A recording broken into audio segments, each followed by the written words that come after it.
لقد أصبحت البطولات باللا شعور في زواجكم، وهذا أمر ليس سهل على الإطلاق.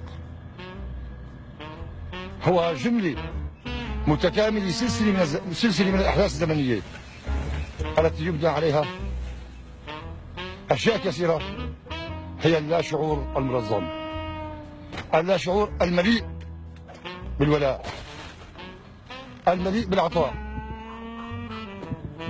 وأنتم تقومون بأعمالكم انطلاقا من اللا شعور بإحساسكم بوطنيتكم، بحبكم وولائكم. ككل يوم باللا شعور ترفعون اسم سوريا عاليا، وترفعون علم الوطن عاليا، وتسحقون هؤلاء المرتزقة وأسيادهم.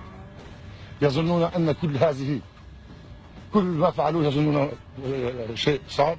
هذا ليس صعبا، هذا سهلا على اللا شعور العظيم المتجلي بالقيم والمفاهيم الروحية، بما تجلى في اللا شعور الموجود في زواجكم من القيم والمفاهيم الروحية العملاقة.